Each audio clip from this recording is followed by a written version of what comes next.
Hi everyone. In this episode, we have the pleasure of having with us Ermela Kaferi. She's the Senior Director of Customer Service and Logistics for the Americas region at Campari. Ermela, is really wonderful to have you. We look forward to discussing the evolution of global value chains together with you. Great. Thank you, guys. Thanks for having me on here. So, Pleasure. to I guess, tell a little bit more to our audience your experience and background. Can we maybe say something about your career journey and what you do today? Yeah, absolutely. So I'm actually from Albania, and my family moved to New York when I was 14. I went to high school and college in New York. And when I started college, I got a job working for MSC, Mediterranean Shipping Company, which is also an Italian company. And I was doing data entry, and I didn't know it then, but that was the very beginning of my career path. I worked at MSC for a little bit over 8 years. I had a few promotions within MSC to the point where then I was running my own department, which was on intermodal pricing, focusing on US, Canada, and Mexico. And once you're following the money, you really need to follow all the operations. So that's where I learned the chunk of my knowledge when it came to distribution. After that, I worked for a freight forwarder for a bit. Then I moved on. I wanted to move to the client side. I wanted to do supply chain and logistics, moving from the service provider to the client side. So I ended up moving to Harry Winston. At Harry Winston, I was responsible for global logistics. Harry Winston, for people that don't know, is super high-end jewelry. Okay. It's, their motto is jewelry of the stars. I was responsible for cut stones and finished jewelry and watches for global. And that was it's a very interesting role. It was maybe one of my favorites, learning how distribution of such high value items happens. And then after Harry Winston, I was working at Prada for 8 years, another Italian company. In Prada, I was working for Prada Group. So Prada has a few brand houses. So we had Prada, we had Miu Miu, Churches, and Car Shoe. Now they're in the process of finalizing the deal with Versace. Yeah. So they're only getting bigger. So I was there for 8 years. I was responsible for North America. And as you can imagine, it's everything from, it's high-end fashion, right? So you have fashion shows, you have the store visuals, which are essential, photo shoots. So there was the good and the exciting stuff that comes with high-end fashion. And after that, I worked at Campari. And I've been at Campari for 3 years now. Campari is also a conglomerate. It's Campari Group. Yeah. And Campari owns Campari, Aperol, Espolòn, Grand Marnier. We purchased Courvoisier last year. Campari within its umbrella has 50 plus brands in it. Really? It's been an interesting career journey. Logistics overall is not the sexiest of industries if you're going to talk about it. But really, it's pretty magical being able to switch different industries and see how products are made and being part of trade. It's what keeps the world going around, right? So it's really nice to be part of that, which is something that impacts our everyday lives. Fantastic. Amazing. Very interesting journey. Congratulations. Thanks. And it's interesting this recurring element of working for Italian companies every now and then. Yeah. Can you speak Italian, Ermela? Not as well as I should, frankly. I think I've been spoiled because all the Italians I work with speak perfect English.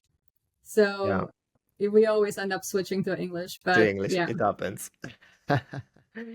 So I guess at this point I'm asking this next question to the right person because I'm gonna go straight to the point, which is the evolution of globalization and the big changes that are happening in the world and what they mean for companies. So maybe can you share an initial high-level thought on this? What has changed in your opinion in the recent years? What is driving the design and or redesign of global value chains today? Well, that's a big question, especially given the COVID-19 impacts that we've seen, right? Globalization overall, it's here to stay. I think at this point, these are all my views, clearly, right? But at this point, Sure. the world is designed to work in a globalized way. However, it does adjust as it's evolving to reflect the geopolitical state of the world. Yeah. We have right now, as we're seeing the instability in some regions in the world, as companies also experience the impact of COVID-19. And what happens in situations like that is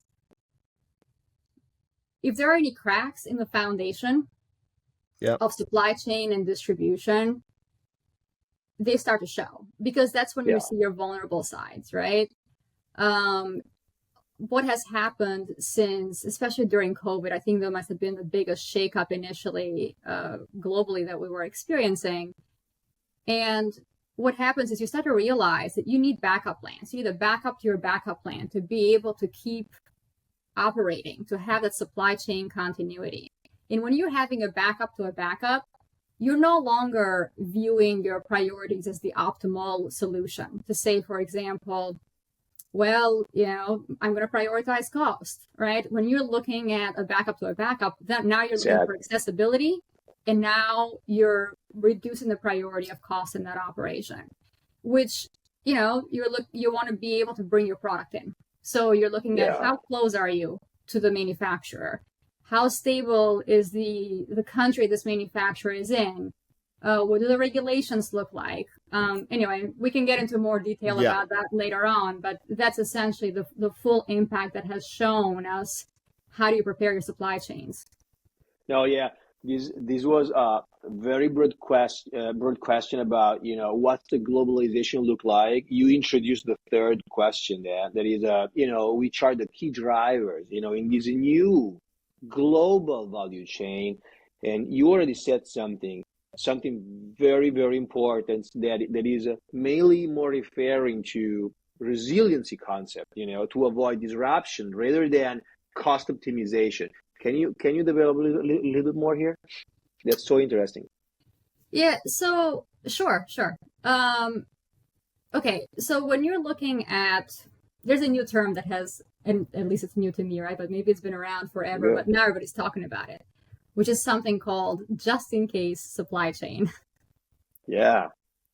Scenario planning, kind of, right? Yes. We love the keywords in business schools. We like to keep it very simple. But in a situation like that, as you as supply chain are preparing yourself, how do you create your backup plans, right?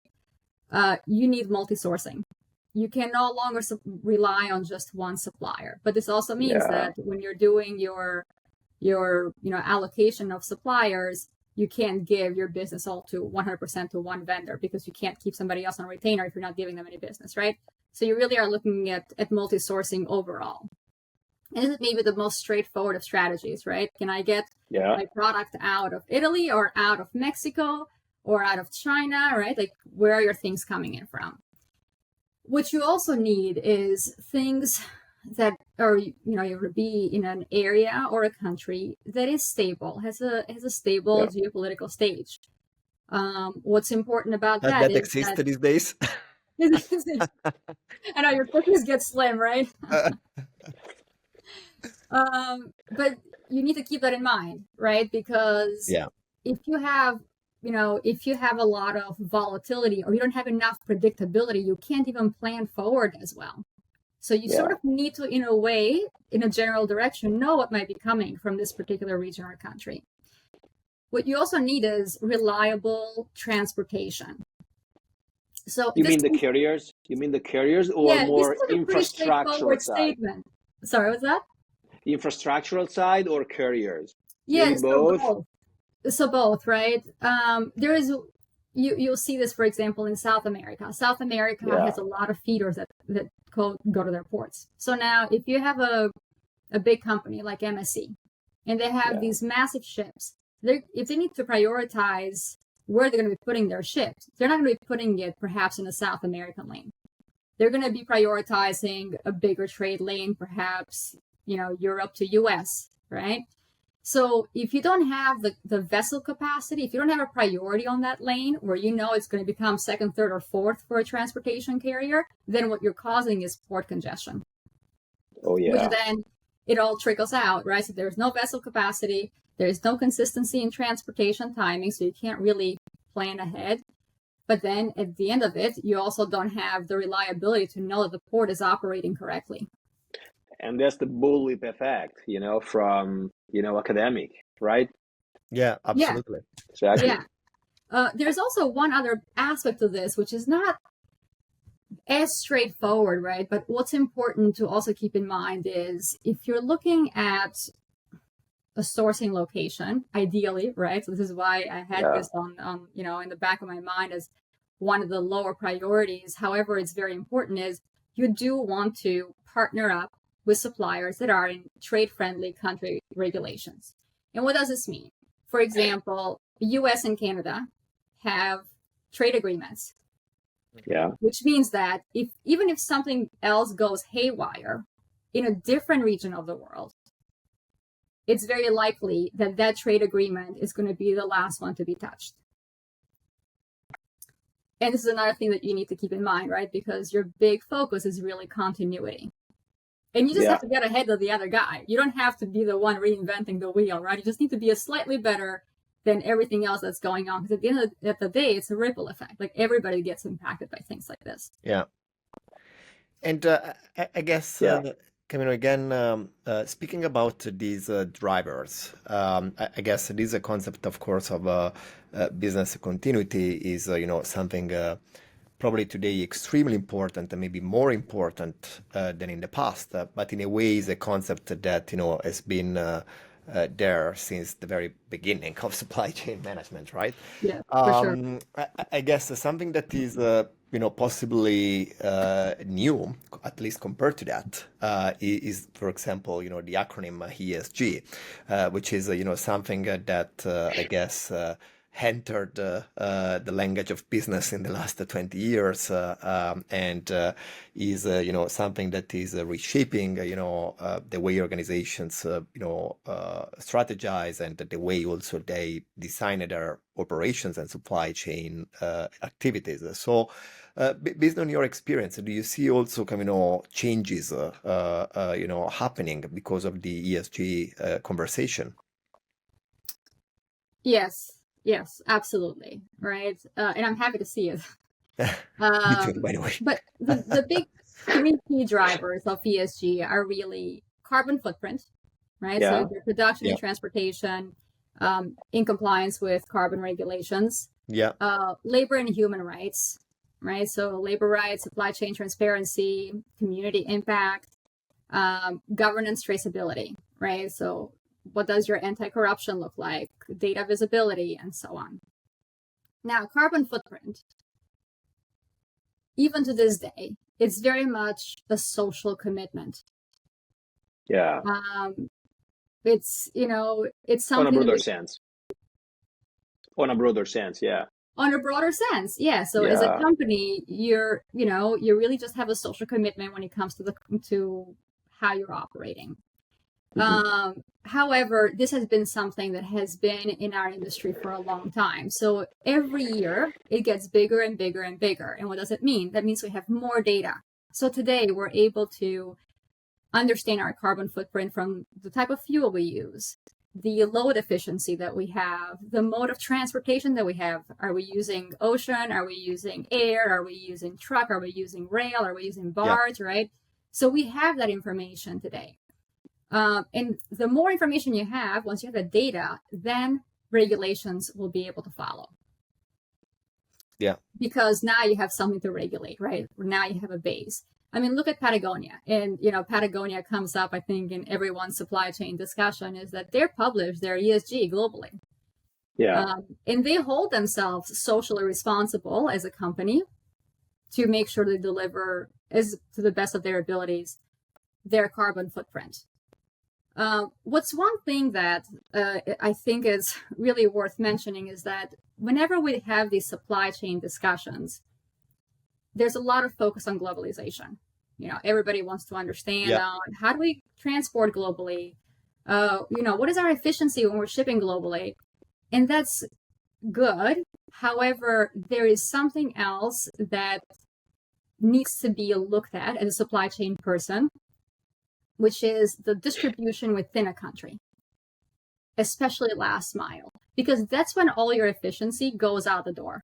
Yeah, exactly. So you no longer have the luxury of combining your SKUs. Yeah. Right. I mean, think about Francesco, because of the granularization. Yeah, for granularization, then popping up. Sure. Exactly. So that's where your carbon footprint really increases for an item that you're receiving. Now, the other thing about this is that, okay, we're in US, so perhaps we're thinking of Amazon, right? So you get your single packages, you don't, sometimes you get an Amazon box, and perhaps it's not fully maximized because they can't really combine their SKUs to that efficiency, right? But take that a level further, because even when you're doing distribution within a country, that has to do so much with the country itself. So the maturity of your distribution really relies on the country's regulations.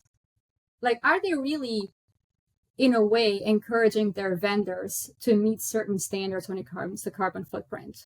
The country's infrastructure. Europe leads the way overall on the carbon footprint, right? But when you're in US, the long distances and the heavy hauls and the amount of electric charging stations that you need are not always supported everywhere. Yeah. So the infrastructure is really important. Now, I'm mentioning US, but think about a country like Brazil, right? Where even the roads need to have better access to be able to get to infrastructure resources for lower carbon footprint. There is also, you have the lack of optimization overall, because even if you're going to a local store, so we're thinking of individual levels, like a retail shop, and you're buying a shirt, and a luxury fashion is sending you a shirt, and that's great. But then even when you're going to a store in that kind of distribution, you already have reduced your efficiency of the load. You're already running perhaps a half full truck because your product needs to get to destination no matter what. Yes, I think you perfectly introduced another big concept here, that it's all about pressures. And when I say pressure, I mean from an external, point of view, in all respect to supply chain, which are like main stakeholders, like putting pressures then on, operations in the day by day on supply chain. You mentioned rightly customer. You mentioned the country we are in, the kind of the way we get stuff, like the way of purchasing stuff, or investors. What do you see like in this context? From an external point of view on supply chain, which are the big ones really impacting what you do on the day by day, on your perspective? Yeah. Customer one, sure. You walk into the store, you have a big impact, of course. Right. You may, so yeah, please. Yeah. Well, supply chain is a lot of parts, right? There is the one that happens behind the scenes that people don't see or think about, right? Think about sourcing your raw material, thinking about transporting, if you're a Louis Vuitton, you have millions of the same SKUs, so you can optimize that load quite well. And if you ship that ocean, your carbon footprint is pretty low, right? But that's one part of it, which is the part that perhaps the consumer is not really looking at. And then there is unless it's being well marketed, right? That's the other part of it, is how well is your carbon footprint being presented. But really the end consumer, and tying back to that, social commitment, the end consumer has expectations today. And they have expectations because we have more information, we have more knowledge, we have a better understanding of how we're impacting the world. So I do think, in my view, that the end consumer drives a lot of this. But the other part of it is sometimes it's actually more efficient to reduce your carbon footprint, right? So, or what the expectation is from the end consumer, there's actually an efficiency in your supply chain operation. So what this does is kind of has you look inward and see, well, can we do any better? Can we somehow find this perfect balance where we are doing the right thing socially and also, complying by consumer expectations, but also internally we're optimizing our own operations. Yeah. I mean, again, I'm going to go back to Amazon only because they're the big, conglomerates and the big guys, right? But Amazon tells you, hey, do you want to receive your package once a week and I can combine all of your items together, right? So Amazon's like, how can I meet this both ways? How can I save costs and also help the client reduce their carbon footprint? Yes, with the green leaf. Yeah. With the green leaf. Yeah. So let me ask you a question on this, if you don't mind, because I think this is very interesting conversation. So, it seems that in this case, consumer education becomes quite important in in a way in shaping these future, I guess, ways of experiencing products and services. So. Who has got the responsibility here, in your opinion, to educate consumers? Is kind of the Amazon delivering, or is kind of the brands that should kind of take responsibility of educating the consumers on these topics? So supply chain itself is not really a client-facing platform. The best we can do is communicate internally the efficiencies that we have, and we go by metrics, right? So for us, it's very much numbers driven. What does your carbon footprint look like? What do your lanes look like? So as far as what the customer is experiencing, the client facing interface, that platform is very much something managed by the commercial team. Because, for example, for a high luxury brand, like Prada, for example, that how you're coming across is not just tied to your carbon footprint or the material you're using. It's also tied to the visuals of the store. It's also tied to an event. It's also tied to the communication. So that interface within itself is very much a business unit, line of or channel of communication. But what I will say is that overall, as consumers, and I'm generalizing here a little bit, but if you're going to buy something, you want to give your money to a company that's aligning with your own moral compass. And what a lot of the brands will do is express what their moral compass is, so they can also connect to the clients beyond just the product. And that's something that adds a whole new dimension to how the business used to be before versus how it's viewed now. Yeah. And I don't want to introduce a completely new topic here, but think about the reverse logistics, right? Yeah. So you have a lot of companies, I'm mentioning Amazon, I'm mentioning Patagonia again, right? But this is now something that's very common, where you have, especially in fashion, right? You have secondhand clothing that's being sold through, where they are taking back clothes, they're mending them, and they're selling them back out. That is for one, benefiting the company, but also benefiting the consumer and benefiting the image. Another one is like clothing memberships. A more common subject these days. Yeah, it's starting to be also a lot more in the marketing side, in the branding, like, hey, this is a cool thing to do. Because for the benefit of everybody here, doesn't change anything if you get the same item 2 days later, actually. And that's totally true in most of the cases, unless, we're talking about very specific item for, critical for LT, So we are, this sensibilization, on these topics becoming important. And I think on Paolo-like questions, there's not an educator only. Maybe, it's a common purpose, and every, this topic to be handled from every angle, customer side, but also company side, specifically on maybe more function, more than others because they are more exposed than maybe supply chain itself that is very metric, but also legislation. And also, if we really want to build something effective and long lasting, has to be handled by very different angles in the same direction, and then you have a result that there to stay. So totally agree with you. Yeah. Complex, very complex topic. Yeah, it's become multidimensional for sure. Yeah. And I guess at the beginning, you also said very clearly that some of these big changes that you see, started really, with the COVID age. And I guess, are you able to share with us some kind of practical examples of, value chain restructuring, situations that you might have, I guess, experienced in your companies, or, other basically stories that, in your opinion, represent an interesting, response to this type of a changing environment? Yeah, I mean, nobody really talks about supply chain unless it doesn't work, right? It was, Yeah, that's sadly true. uh, yeah, it was during, I think I was watching the Stephen Colbert, the late night TV show, and he said something about supply chain is not working. Packages are late. There's port space issues, guys, and there's vessel space issues. And I felt like that's when we had finally made it, right? We were finally like on the world stage of supply chain. Exactly. Now Yeah, everybody cared about it. exactly.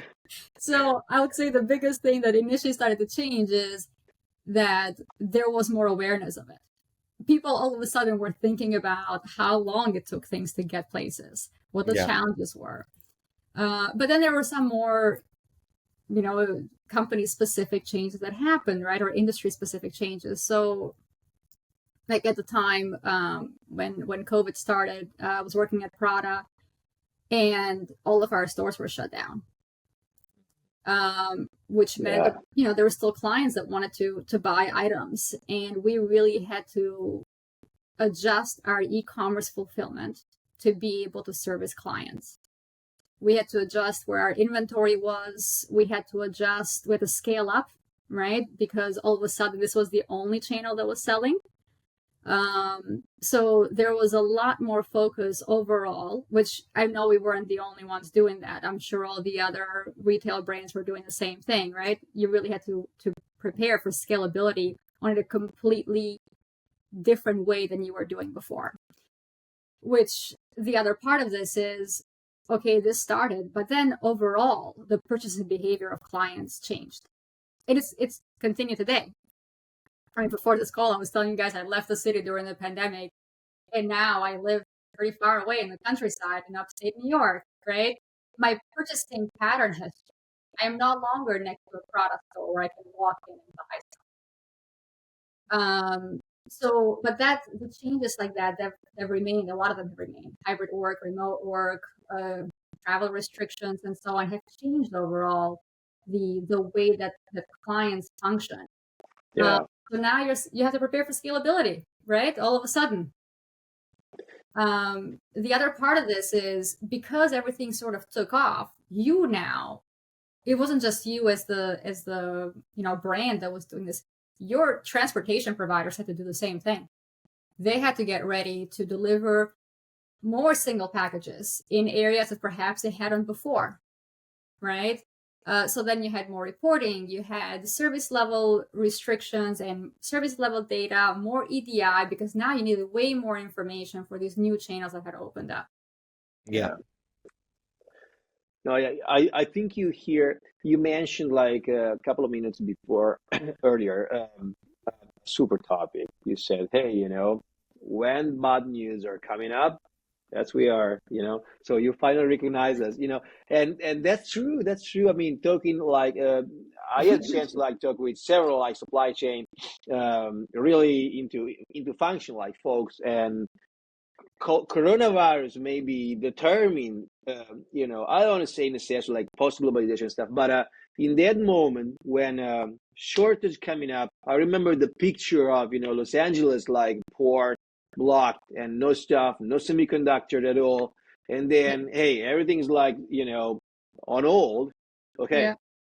wow, that's a supply issue. So what does it mean here? We gave forgiven, entire like I don't want to say function, but processes, that owns real complexity for for the number of the sub processes embracing that's the whole supply chain stuff.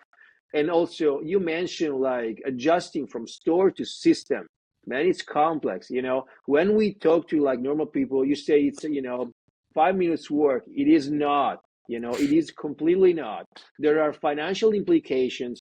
So it's really more complex than what was perceived till at some point. That we're not talking about 30 years ago. We're talking about like 5 years ago here, Yeah. very short time that changed everything. And now supply chain may be at the table for strategic decision, as you mentioned earlier, like half an hour ago, for maybe up for resiliency instead of cost optimization, because it is strategical now to be adaptable more than just lower the cost, better it is. You know what I mean? So Mhm. skill set on supply chain becoming important, because in the C level, this function can now provide big impact for organization like marginality, but also staying alive, which are then the top skill, supply chain management, you would mention, so to be successful here. Yeah, I, It's I very think broad, I know. no, it's a good question because I also think it has changed, right? It has changed and it has changed a lot. And you mentioned the last 5 years, and I think we've seen the biggest transformation overall in supply chain. But adaptability, as you mentioned, is definitely the key component. However, what does it mean, right? I mean, Yeah. we all want to evolve and we all want to adapt to the new environments. But if I had to generally, put a few points together on this, is we spoke earlier, and globalization, it's a global trade, right? Yeah. So the I think the key component that you can have as a supply chain person in global transportation and global supply chain is awareness of what's going on in the world. You need to understand geopolitics. You need to Yeah. understand different countries and their regulations, different cultures in different countries, right? Because you're dealing with an array of different kinds of people. So let me chime in here, Paolo. This is something that really no one mentioned, and this is Yeah. so important, because if you don't understand what's going on, it is very hard to handle processes in the right way. That is so true. Please go Yeah. ahead, Ermela. That's so important, I think.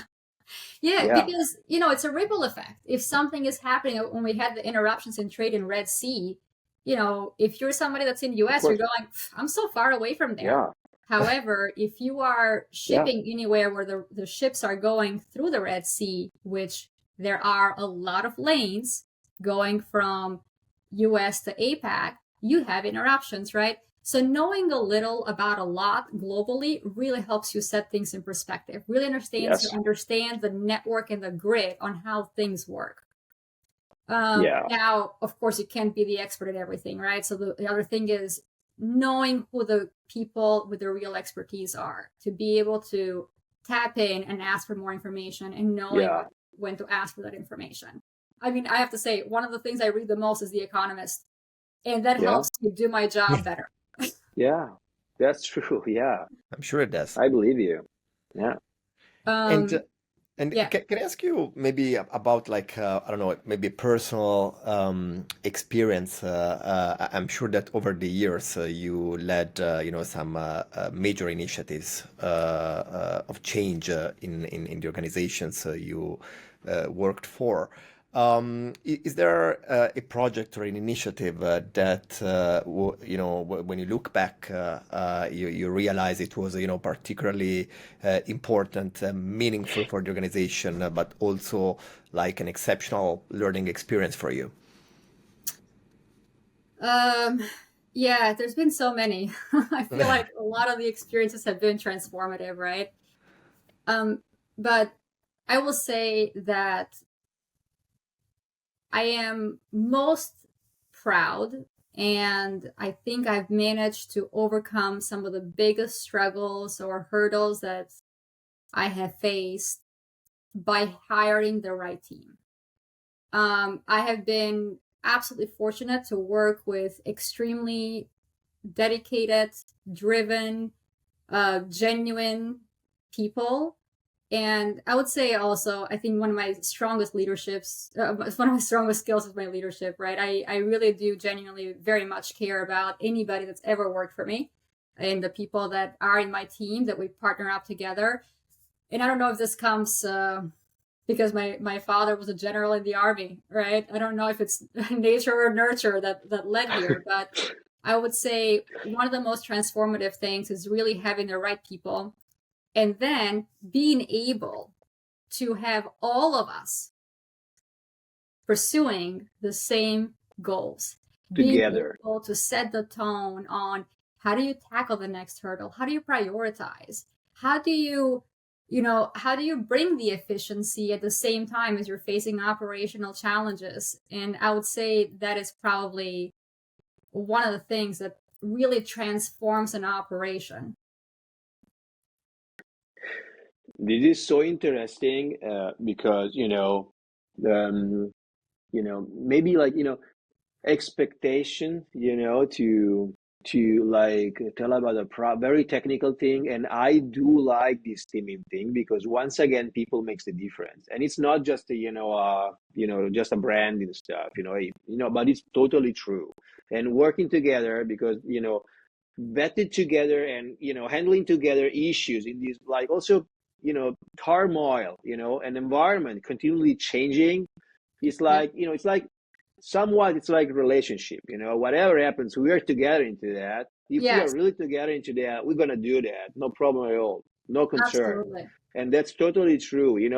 It's beyond complexity, beyond like really the function, and I think it's so important, of course, upstream and downstream, Exactly. super Absolutely. important. How you're working with your peers, how you're working with your bosses, how Exactly. you're working with your Exactly. team. Yeah. It's one of the biggest components of what makes or breaks a leader on how successful they are in their execution and their deliverables. And maybe if I add another point here, upstream, downstream, but also aside, like with peers, the partners. right? Yeah, exactly. The partners, because if the relationship is just like cost effective, that's not a real one, and then when things coming up, there's disruption some way. So I think what you said is so important here. And we are wrapping up. Okay. So this episode is going to finish like, after the next question. Next question is, no. Just to tell you, hey, the next question is more about what do you think, from your like, career as a professional, things to watch out in the next 5-7 years. Which are the most important drivers? Which are the things you, as a professional, you think could be really the disruptive ones, like top 3?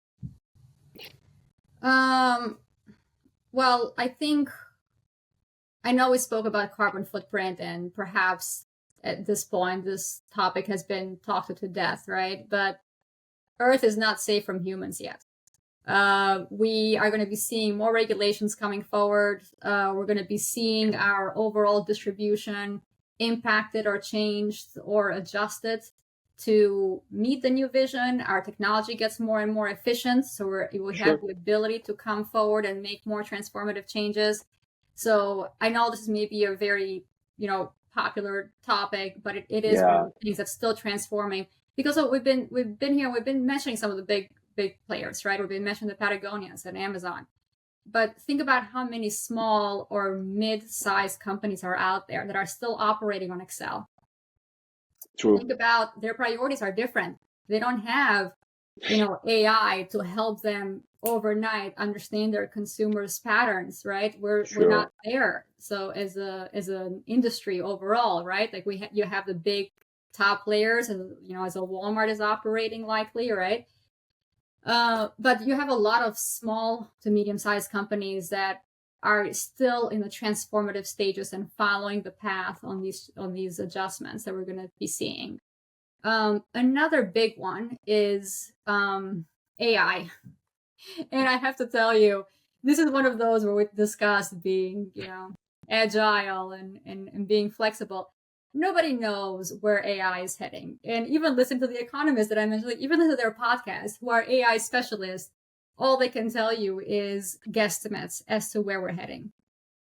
However, we are right now, I do think, at another transformative stage in our lifetime, as we're seeing robotics and AI take on a whole other purpose. One of the things that I saw a headline of the other day, so I hope it was correct, right? Because it wasn't my own research, but overall, globally, we're about 50 million laborers short. And warehouses, manufacturing plants, truck drivers, like these are all humans. They're people that are doing these kinds of operations. And it's not, I don't know how sustainable it is to keep growing at this massive scales, right? However, you're gonna, I don't know if we're heading towards a stage where AI and robotics are going to be transforming our entire industry and supply chain. I think it is. I think it should, given everything that we've seen. But I don't think anybody really knows how that's going to happen. So really, it's up to us to pay attention, to read and to listen and to follow. To really understand the details as to what really makes, or how can it really benefit us, right? In overall supply chain operations. Yeah, absolutely. I mean, I think it was really fascinating listening you and understanding your point of view and vision for the future of global value chains. So Ermela, thank you very much for your time. It was great to have you in our show, and congratulations for all the good work you're doing. Thank you. Guys, thanks so much for having me here. Very nice to meet you on here, Paolo, and nice to meet you on here, Francesco. Nice to meet you. Thanks. Thank you.